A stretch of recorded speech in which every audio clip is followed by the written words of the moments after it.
Mesachas Kesubos daf Pei Zayin. Toises and daf Pei Vav and Beis brings a Yerushalmi, declares interesting chakiru. What's the Geder of the wife's chayovim when she uses the keilim of her husband? Does she have a status like a shemechinam or a shemesachar? And Yerushalmi says it's mistarva that afilu k'shemechinam eino, she is not even like a shemechinam to be responsible if she breaks one of the keilim and one of the utensils of her husband, because if she'll be responsible to reimburse the husband if she damages the keilim, then she won't have shalom bayis. The Rambam says the reason why the Isha's pot is because of a takon lam nadin elamishum takon, because if she'll be mechuyev, then she'll refrain from doing a malacha in her husband's house because she'll be mechuyev and ain't shalom bayis.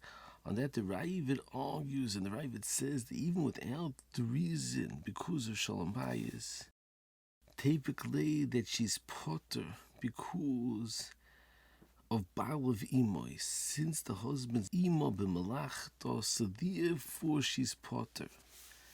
The Maggid Mishnah asked, that's very shver, the svar of the Ravid, the Adarabba, she's meshubet to her husband's not meshubet to her, so why is it considered Baal of Imoy? The Magen Ephraim and Mishnah Melech are matmiya on the svar of the Ravid.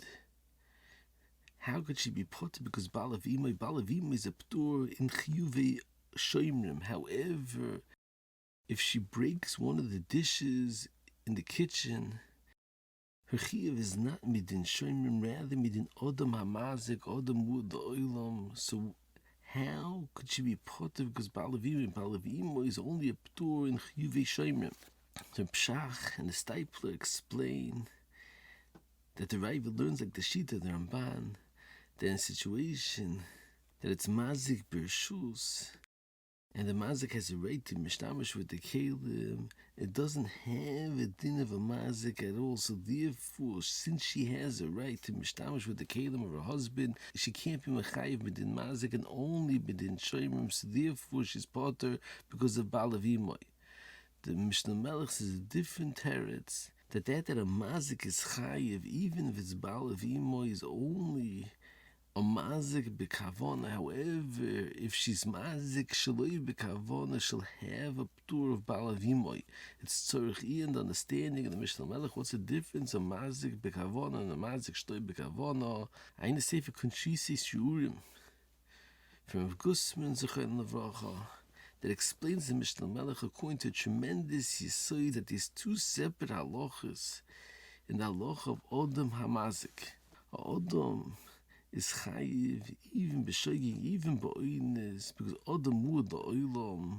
And Gusman and other achronim explain that there's two separate halachas in the halacha of Odom Hamazik. There's one halacha when he's mazik b'kavona, he's mechuyev because of his ma'aseh mazik. And there's another halacha when he's mazik shloi b'kavona, the Geder, the chayov is because Odom shmir as guf for your love. He has to watch his guf that no hezek should come out of his guf, but not because of the din ma'aseh mazik. So if Gusman says that the understanding of the Mishnah Melech is that for the second halacha, the Odom shmir as guf for your love, since the chayov is machmas shmir as guf for your passes a petur of Baal of Imoy, and specifically on a chayov that's machmas a ma'aseh mazik, there is no petur of Baal of Imoy v'ayin sham. Moving further on, the Mishnah on the bottom of Peivav and Beis says v'im mashpia na'isa al masha ovro. The Yisayimim can't be mashpia the almona al masha ovro, what she did when she was in the shus of her husband. And the Rosh says that it's hard to understand why the Mishnah has to explain a second time this halacha, the imashpia na'isa masha ovro. And he says the chiddush is even aidei gilgul shvua, even if she mechuyev shvua mitzad acher, they can't megalgal a shvua on what she was mishtamis in her husband's rishus. And the Rosh says even though the halacha is that when shutfim divided up the property, they could be mechuyev shvua machmas gilgul shvua. Over there it's different because by shutfim there wasn't a clear petur to pater from a shvua. However, In our sugya, since the husband parted the isha from a shevua, so therefore, even on a day Gilgul shevua, there's no chayov shevua. I know b'chonon that asked, that's hard to understand. The beer and the chilik of the rosh doesn't make a difference if there's a petur meferish to parted from a shevua, or there's no petur meferish. The reason why she should be parted from a shevua is because of mechila. So why do you need a petur meferish to parted from a shevua? And he asks furthermore that the mechayev for shevua machmas gilgul comes after the husband parted her from a shevua, so that the husband parted from a shevua can't parted the mechayev of shevua that will come afterwards. Machmas gilgul shevua. So B'chon explains the understanding of the Rosh is that it's choluk biki said gidroi that there's a petur in our Mishnah from a shevua, and that shutfim shechilku apart from shvua, because over here it's not machmas mechilo that the isha is potter from shvua. Rather, the petur is because the husband was maim in the isha. It's like hemnei b'shvua, like the in the beginning of the third paragraph about Metzia, that since there's an amonus that the husband has for the isha, so therefore she's potter from shvua. And B'chon brings a raya from the fact that the Rif says that the petur and shvua pertains specifically for the Yisayimim, not for the kuchas akochot. The understanding is that for the Yisayimim, it's mahani the fact that the husband trusted his wife from a shvua. And B'chon explains, however, by shutrim shechilku, it's machmas mechilu hudeka asinan alot. So therefore, since it's only machmas mechilu, so therefore you can mechayiv shvua machmas gilgul. I know it's for that's more different understanding, and why specifically the petur patis the Yershim and not the lekuchas. The understanding is because the Yershim are extension of the father's rishos, so therefore the same way the husband pater the isha from his nechasim who are din by the Yershim as well. However, the kuchas is another rishus that's not chalap petur, so it's not like a b'chon that learns. The understanding is because the hemnei, the fact that the husband trusted his wife, is mahani even for the Yershim and not for the kuchas. I know it be safe mishpat akovetz.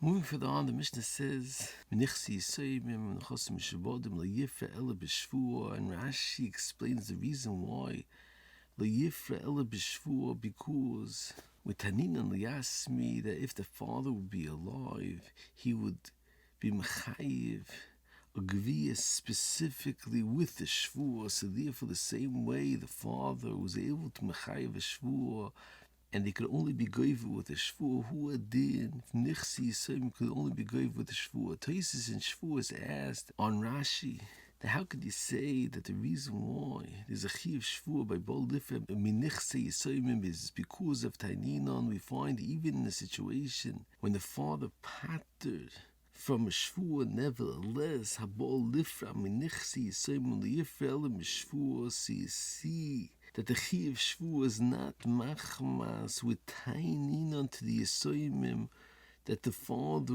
would have been mechayiv shvua. I never chonon in Chelik Beis that explains the Machlokes Rashi and Tosfos is told in a tremendous chakir in the Geder of taninan liyasmi. Is the pshat that taninan liyasmi is that the same koyach and the same schus the father had extends to the Yisayim as well, or it's a din b'fnei atzmo yetaina to the Yisayim, that any taina that be yisoyed the father could have tained. And he says that's good for the Machlokes Rashi and Tosfos.